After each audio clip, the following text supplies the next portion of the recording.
Hi, everyone. Welcome to this episode of ESG Decoded. My name is Yvonne Harris, and you're probably used to seeing me on the screen and knowing which topic is coming up as it relates to ESG. And we're focused today, yes, on the S, the social of ESG. And supporting us in today's focus, looking forward to a lot of vibrant conversation. We have two leaders from Easter Seals, specifically Easter Seals of Greater Houston, that have joined our podcast today. We have Klein, who's our Development and Communications Director for Easter Seals of Greater Houston, and Cristen Reat, who is Director of their program called Bridging Apps. So Kelly and Cristen, thank you so much for being here today. Thanks for having us. Thanks so much. And for those in our audience who may not be familiar with Easter Seals or would welcome a little bit more knowledge about the organization, on a national perspective, Easter Seals is the leading nonprofit provider of services for individuals with autism, developmental disabilities, physical disabilities, and other special needs. They also work with service members, veterans, and their families. For over 75 years, Easter Seals of Greater Houston has been offering help, hope, and answers to people of all ages with disabilities and their families. So through therapy, training, education, and support services, Easter Seals creates life-changing solutions so that people with disabilities can live, learn, work, and play, and I would even add thrive in our community. So first, let me pause and say, Kelly and Cristen, thank you for the heart work that you pump into our community, not only as individuals, but as a collective. And I really appreciate all that you do. Thank you. So Kelly, let's start with you. Can you introduce yourself to our audience and talk a little bit more about your career path to Easter Seals and then your role as Development Director? Absolutely. I'm Kelly Klein. I'm the Development Director at Easter Seals Greater Houston. I have been at Easter Seals for over 28 years, lifetime basically. And it's been really an amazing ride to watch where we were when I started and where we have come from.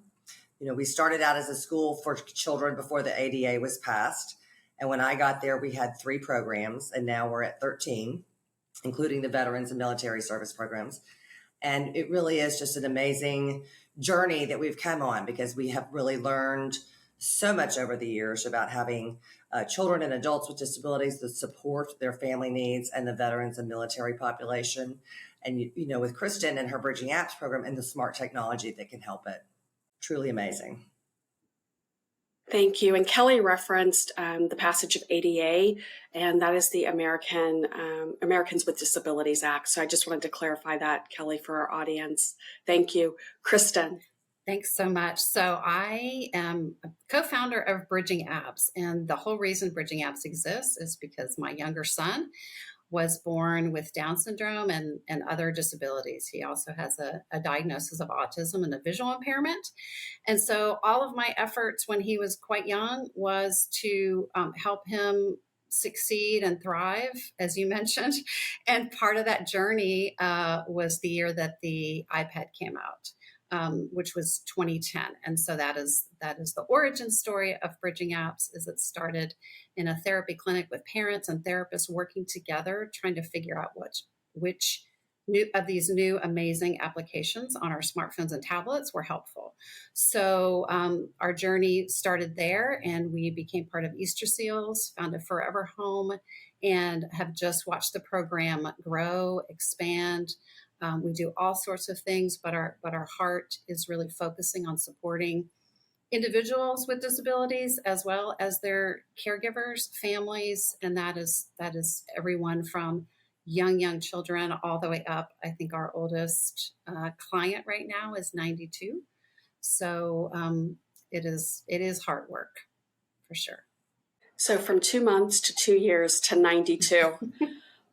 Your service knows no age boundaries. And Cristen, I love how your love for your son has really guided your career purpose too. So thank you so much for sharing that. Thank you. Yes, I had a different path in life, and everything changed when he was born. So it's really a privilege. Yeah. Oftentimes children are brought to kind of serve as the bumpers in the pinball machine, and they just get us back on our purpose that was intended. So thank you again for sharing that. Well, as we are about to dive into this conversation around not only the services of Easter Seals, but more importantly, support of those with disabilities in our community, and then tied to our audience for this podcast and our organizations. I just want to lead in with common language around this topic, and just want to check in with you in terms of the use of the term disabilities or different abilities. What is generally accepted as we talk about this community? I think we as an agency focus really on people first. The descriptor, I'm not going to describe either one of you without leading with something else first. I mean, Yvonne is, right. And I think that people shy away because the PC world gets in the middle of it and starts creating different terminology, most of which we have found the disability community really doesn't like. They are proud. We just celebrated Disability Pride Month. They're proud of their disability. It makes them unique. It makes them an individual. So I think as long as you're cognizant of that and you are putting people first. Now, granted, you're not using any of the old terminology slang. We really don't, we don't want to hear those kind of words, but people first and disability is completely fine. And Cristen can probably talk about it more as the mother of a child, what she has, been through with her son. Right. So this is a topic that's often quite interesting, but also stressful for people because you don't want to say the wrong thing, and so many people tiptoe around it. But as I just want to reiterate what Kelly said, is often I myself don't have a disability, so I'm not speaking on behalf of people with disabilities. I'm speaking on behalf of working, being a professional and working with people with disabilities, also being the mother of a child with disabilities. So I have no problem with the word disability, and that really is often what it is. 1 in 4 Americans has some sort of disability. That's 25% of the population. And so oftentimes I find that the word disability, people just think, oh, that really has nothing to do with me. But it has something to do with us because we're all aging and we all know someone with a disability, whether we know they have a disability or not. There are lots of people with what are called hidden disabilities or invisible disabilities, such as ADHD. I think as a parent, many parents self-describe as special needs parents. So oftentimes that really just is a shortcut for within the special needs community or the parent community of someone with a disability. So you might hear that term also if you're talking about parents or caregivers is, I am a special need mom. I'm a special need parent. But really the word disability is just a description, and it's only one aspect of someone's someone's humanity, right? I'm a woman. I am all of these other things. It just happens to be one of them, and it really is not something to be ashamed of. It is something to be celebrated and just accepted. So those inclusive words, are quite important. And thank you for taking a moment to clarify that. As we do work in the diversity, equity, inclusion, and belonging space, again, language is just so very important. And for those who want to show up as effective allies, sometimes they are hesitant or they can shy away if they're not comfortable with their language choice. But I will also make the point, too, that in any situation, in any interaction, and this is a build, Kelly, from what you said, people first, person first, and then also extend grace to the situation and yourself and simply ask, what language do you prefer? What terminology do you prefer? How would you like for me to address you? But I think what you just shared here at least gives us common ground, common foundation that we can start these conversations, because as you know, there are a number of organizations that have employee resource groups that focus on those who are disabled, or Cristen, as you mentioned, caregivers of those who are disabled. So I know this is a topic that's very important within corporations as well as within our community. Kelly, let me pivot back to you. Can you describe a little bit more of the work holistically that Easter Seals is undertaking and the services that they're providing? I know we're based here in Houston, but also from a national perspective as well. Absolutely. And, we're the 70, close to 70 affiliates across the United States and Canada and Mexico. Everybody's a little bit different. Some people may just focus on one age, one employment aspect, one high school aspect. But we at Easter Seals Greater Houston have always felt that we need to be there for the entire journey, for the entire family. I always give, kind of a what if in somebody's shoes theoretical story is that, if you take a couple who is both working, both have insurance, they have a child with a disability or a delay, baby's in the hospital for a long time, they leave the hospital, they are $1 million in debt now, somebody has to quit their job because of caregiving issues, loss of insurance, loss of income, and it really kind of spirals from there.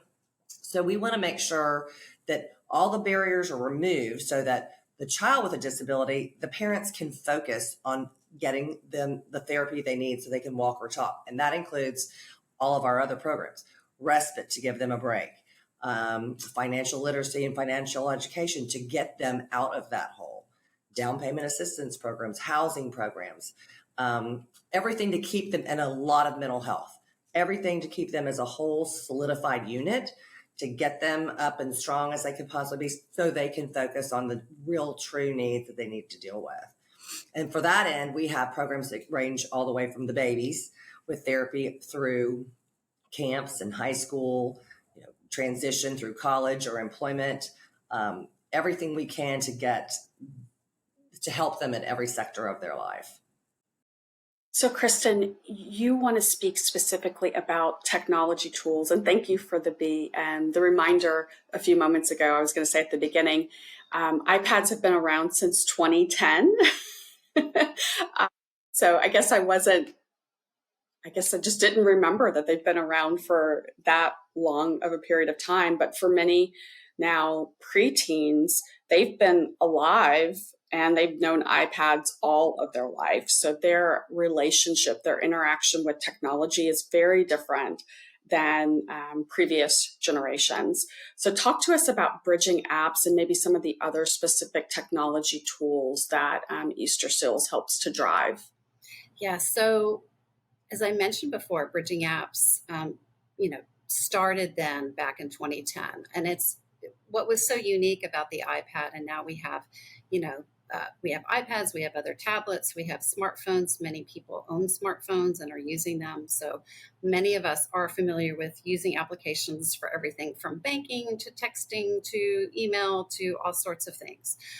When it comes to kind of this generation and growing up with technology, one thing that we found is Bridging Apps has a very robust website. And one of the very first things that we did that we found was quite important is because there are so many options and so many applications that come out all the time for certain things in the Apple App Store and in the Google Play Store and other stores, for all sorts of things, education, speech, communication, task, productivity and things like that. Even if young people are excited and fluent in using technology, many of their caregivers and extended family are not. And so as Kelly was talking about the whole family unit, that caregiver, all of us really are caregivers. We're the daughter, we're the aunt, we're the mom, we have all sorts of roles and really in modern life, and especially since COVID. There are very few things that you can get done in daily life without using technology, everything from applications to applying for benefits. How many times do you hear, well, just download our app and go on? So what we found is that supporting a family and helping them sort through which tools are helpful for them, both as for caregivers or for getting specific things done and helping their children or even adults with disabilities. So we manage at Bridging Apps a database. That database is on bridgingapps.org. It's called App Search, our App Search tool, and it houses about 2,700 different apps. I know that sounds like a lot, but when you compare it to about 1 million apps in the App Store, it helps people find solutions for things that they need. For example, caregiving. There are lots of apps that are free, that are platforms that can help with different aspects of caregiving. Help with communication. Somebody goes in the hospital and maybe they are temporarily, cannot use their voice. They're intubated, or they've had an injury and they can't speak. There are some wonderful communication tools, applications that you can put on a smartphone or tablet to help someone during that period of time. Kelly mentioned financial coaching and literacy. Lots of people who need that support are a little hesitant, or they just don't have the basic digital skills to be able to, access things that they need to do to get, in their daily lives. So we help with that. We do a lot of training, both virtually and in person. And everything that we do, including the work that we do within our assistive technology labs that we have that house some of these tools, some of these iPads and other tablets, as well as other technologies, we make those available. If you're in the Houston area, you can come in free of charge, and you can explore some of these technologies with someone who can show them to you to give you options for things. And then everything that we learn, we try to push out onto our website through our blog, through our YouTube channel. We create videos all the time for clients. And then we just share the information as widely as we can, all free of charge, to help people access and find what they need faster. So we look at Bridging Apps as a shortcut, but also just a ton of information where we try to sort through some things because caregivers are overwhelmed. Yes, we are overwhelmed, but thanks to Easter Seals, we now have a tool that can hopefully make things a little bit more manageable. And I appreciate, Cristen, how you said the tool helps you navigate 2,700 apps. And my initial thinking was, it's still a lot. But when you dialed it down from the millions that are out there, I'm like, okay, that's that's definitely more manageable. So thank you so much for that. And as I know both of you are aware, October is Disability in Employment Awareness Month. And that month has been around since 1998 to really highlight the employment needs and also to the contributions of our disabled employees. And what's showing up for me as a question right now is, can you speak specifically to any maybe bridges to employment opportunities that Easter Seals provides to its clients? Are there any programs that are set up where employers partner with you to hire those that you serve? Absolutely. We start in high school. We want to get these kids through high school. A lot of times they have not really been given the support or the tools they need, and they don't see a career path, even though they can absolutely 100% have an amazing career. And so we work real hard in high school to get them to see the different things that they could do, take them on field trips, have mentoring, all of which we would love our corporations to be involved in. We teach them, job skills training, resume building. We talk to them about social interactions, close talking or what have you.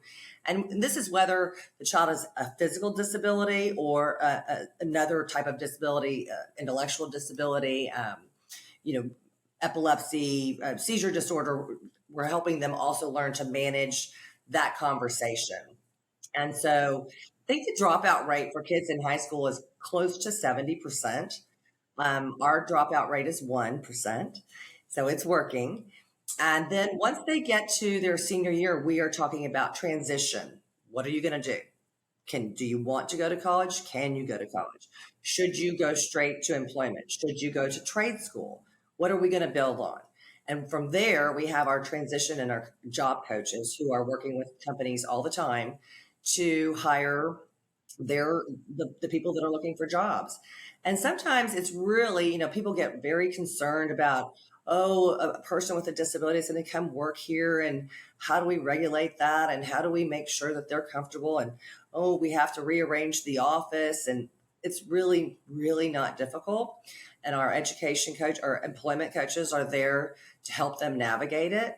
But it really is simple tools. Maybe somebody on the spectrum who's going to be the best employee you could possibly have, maybe they don't just need to sit in a cubicle. Maybe they just, just small. A lot of us don't want to sit in a cubicle. It's hard with lots of background noise, and everybody understands that. Or, maybe somebody is in a wheelchair. It's really not a lot to give that person a little bit more access with their wheelchair.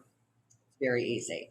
But we really do work with a lot of corporations, the city, the county.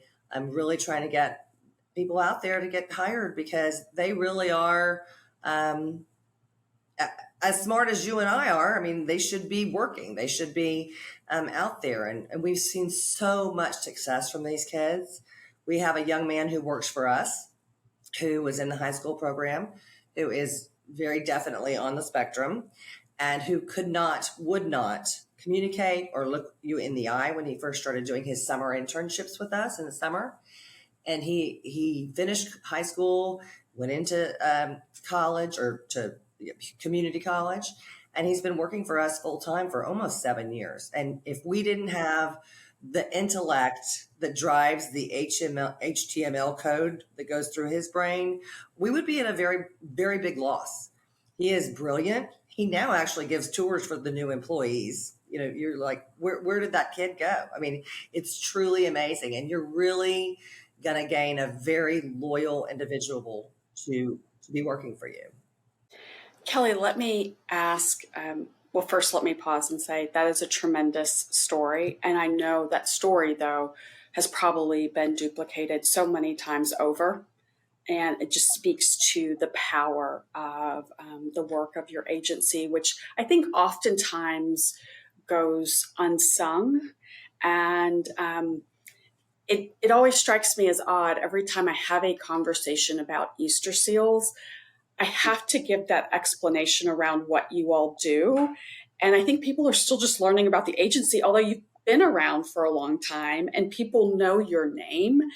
I think this conversation is just the deeper dive that people need to really understand the service that you provide. We do a lot. I always say we are small, but we are mighty. I mean, last year we served almost 15,000 families, and we have a staff of 200. So it really is truly amazing what we do. 91 cents of every dollar goes straight to programming. Cristen and I do not have assistants, and never will. Like, if that means one more person can be served, we're going to make sure that funding goes there.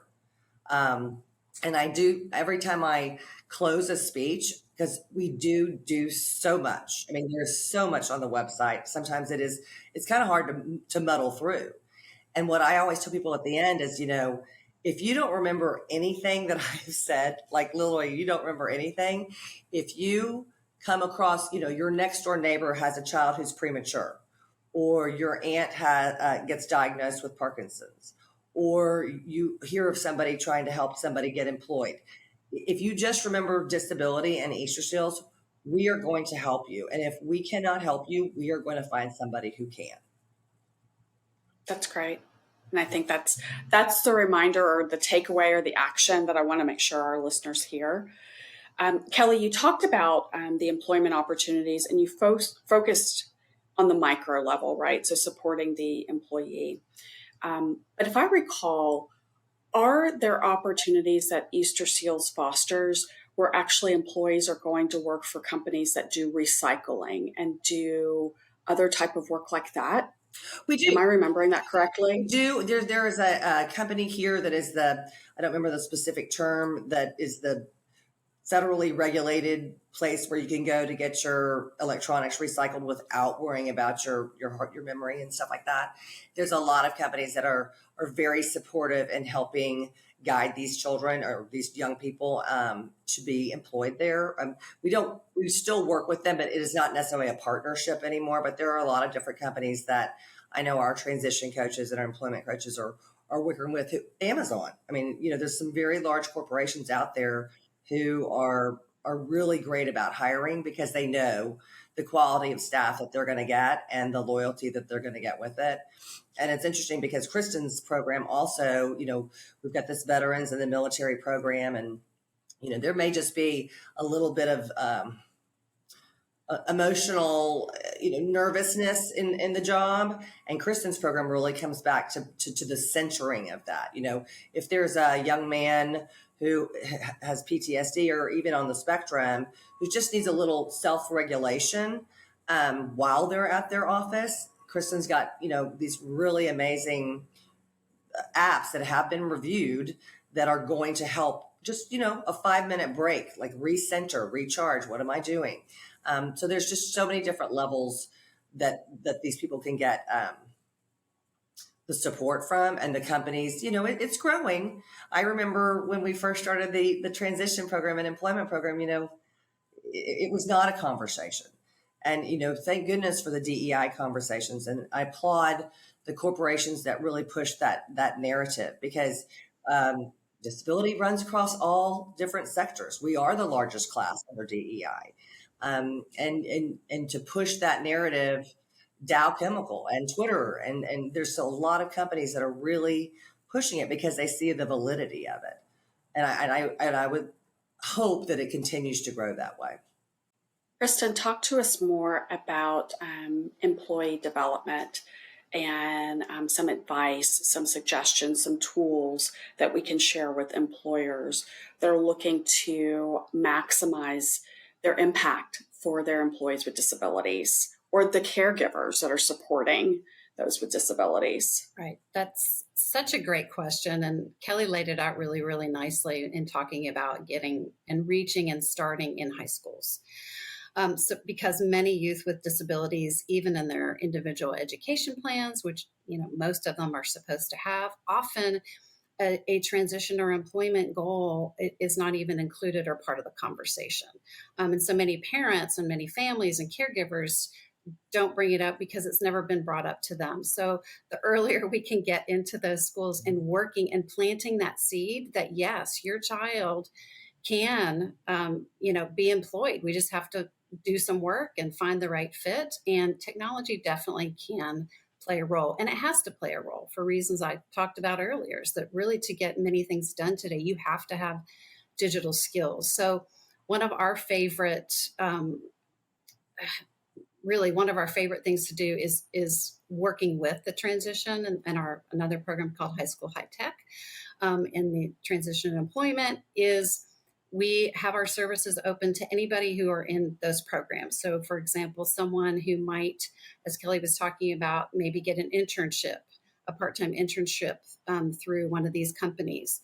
At the beginning, we try to, Bridging Apps staff tries to get with them to talk about, basic digital skills, like kind of doing a baseline assessment of how comfortable they feel. Do they own a smartphone? Have they worked on a computer before? And the skills are quite scattered. Some of them are quite savvy already, and some not so much. So some basic tools would be calendars. Has anyone sat down and if maybe they don't like the calendar that's either on their laptop or on their phone, let's pick a calendar that you like and that you'll use, because one of the first things you need to do in an internship or a job is to get there on time, right? Yes. So it's basic skills. So some of it is not fancy or sexy. It's basic. It's reminders. Did you know how to do a location reminder? So when you leave the house, a little reminder pops up to say, did you bring your badge, your 3 things you need for work? Oh my gosh, it pops up if you start driving it away and you can go back and get it. So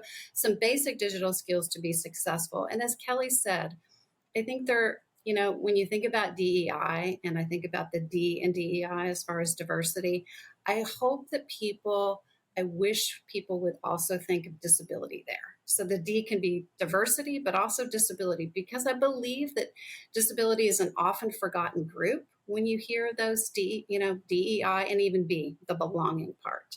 So in thinking about that, there are just very small things that employers could do to make things easier. And one of those things is flexibility.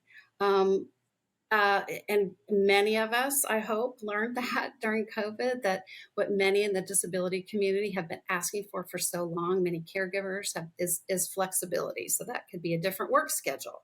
So for someone with PTSD, maybe they can't do the 9 to 5, 8 to 6. Maybe it needs to be a little different. For some of our, again, back to our young people, with some of the most amazing changes or high impact tech tools would be just teaching them how to use both text to speech. So basically having things read aloud. Some of those tools are now free, where you can have things read. Maybe you're not the strongest reader and you're embarrassed about that. You can use headphones like I have, or earbuds that I have, and have things read aloud as far as instructions for learning your job. Or speech to text. Maybe you're a terrible writer. Maybe your brain works faster than your thumbs, and you can use your speech to have that turn into text on your phone. So some very simple things that are just minor adjustments, and being open to them as employers. Some of it is not expensive technology that can really make a big difference. And as Kelly said too, my experience with employment and people with disabilities is, once they feel that they're contributing and that they're included and accepted in a job, they're the most loyal employees. And in this time of low unemployment, where companies are looking, I would hope they would think about that D in diversity as being considering hiring someone with a disability, and that untapped potential that is sitting in front of them. So much value in what you shared, Cristen. I'll touch on a few points. There is an acronym that some businesses and corporations use for DEIA, and A is either access or accessibility.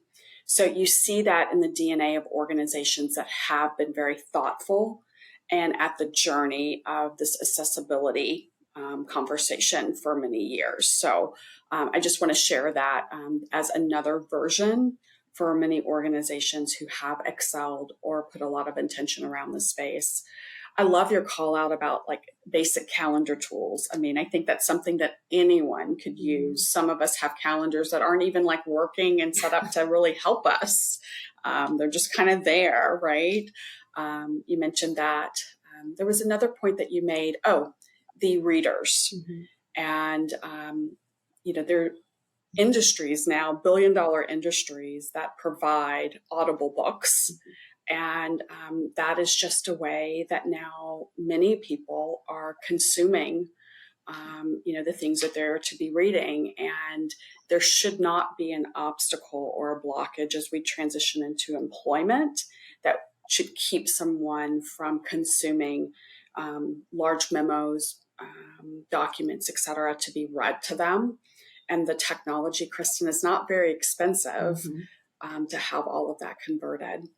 But the last thing I'll mention for just this portion that just really struck my heart as you were talking is the need to get employers and the community engaged with those with disabilities in high school. And I'm even going to say in middle school. But if we're having this conversation when someone is trying to get employed and it's the first time we're having it, it's too late, or it is late. It's never too late. So let me clarify that. To start is to start. But I just feel like the service is there, and we've got to increase the knowledge and really get people the services that you all provide at a much earlier age. So by the time I'm employing someone who's been with Easter Seals, they've been with you for a number of years. Kelly, they're like the gentleman that you described. They have the confidence, they have the skill set, they can give the tours. And I'm just seeing this amazing contributor to my organization. And I just know that the investment from Easter Seals has been there over a period of time. Absolutely. And you can do, the high school high tech program has mock interview days, which obviously is another way for the corporations to get involved. And they really end up having so much fun. I think the staff that comes over to volunteer their hours and work with the high school kids has more fun because they realize this one experience of them doing a round robin with 3 or 4 different interviews, it settles them. It's not as scary as you thought it was going to be. Let me give you a pointer, don't, whatever it is. And it really does make the employees themselves realize, this would be so easy to do. Like we need to foster this within our own company. I love that part. So Kelly, how can companies, corporations, organizations get involved with Easter Seals? We have lots of different channels, but obviously we really depend highly on volunteers. And I think for a lot of corporations, that's the easiest entry level. A lot of the younger generations really appreciate when their corporations are giving back, and volunteering is one of those ways. And so we have been really successful with volunteer groups coming in. We may not have something that is we have our normally reoccurring volunteer opportunities, and we may not have something that fits your needs, but we're going to figure out a way to make that happen. Whether it's you're coming in, let's create a new mock interview day and just do it virtually from your company with the kids that are in this particular high school, or, taking our adult program to the zoo or on a field trip, just a little bit of entry level to get them familiar with what we do. And we really have built on that a lot. We obviously have a lot of corporations that sponsor and grant funds to us. We have a huge walk in April that I think really is pretty much the best day of the year. Cristen, I think will agree with me, because it is the one day of the year that we have. This last year we had 4,000 people at the zoo in April, and that's not only our caregivers and our families and our children with disabilities and our adults, but it is our employees that are hiring our kids. It's our donors. It's our corporations forming their teams. It's everybody out there and all of our volunteers. And it's such an amazing day to see all these people, running around having just the best time. And they're all there within Easter Seals. It really is just an amazing circle of a day. It's just the best. But there are a lot of different avenues, and we're eastersealshouston.org for website. My email's on there. Kristen email's on there. Our general email is info@eastersealshouston.org, which, by the way, comes to me because I refuse to give up the You want to see all those emails, Kelly. I get it. I just feel like, very seriously, I know everybody gets very busy in their day, and I don't know how many times y'all have emailed a generic email, but I feel like if somebody has gone to the trouble of going to a website and looking to figure out what they need, and maybe they can't figure out that it's Kristen or me to talk to, but they're going to go to info@, I feel like declaratively that person needs to get a response quickly. Whether it's a parent who's in an emotional issues right now, or somebody who just wants to learn, somebody from a corporation that just wants to learn, they need to get an email. So that is me, and it will always be me. And thank you for that. It does make a difference. You're right. If I'm going to sit down and write an email, or even make a phone call nowadays, right? It's just, you want someone there that is responsive. So I appreciate that, Kelly. Kristen, I want to turn back to you now, as I'm just thinking about those of us who are listening, and would just like to understand how we can be more effective allies, either for those with disabilities or caregivers of those with special needs. Can you give us a few tactics of just ways that we could show up differently and show our support in different ways? That's such a great question. Again, I will speak from my personal experience being the caregiver and the parent of someone with a disability. There are periods of time where it can feel quite lonely, which is why I'm so blessed and lucky to work at Easter Seals, because that doesn't happen as often as it used to happen, because I'm surrounded by people who get it. But I would say, as far as being an ally, being a support for someone, I think if Kelly gave a great example of, maybe a neighbor just had a premature baby, maybe somebody, a friend, or even an acquaintance you don't know quite very well, just got a diagnosis of a family member. I think one thing that you can do is just reach out and go a little bit deeper. Say, hey, how's it going? Oh, it's going, but not leave it at that. And just know that there are resources like Easter Seals that can help.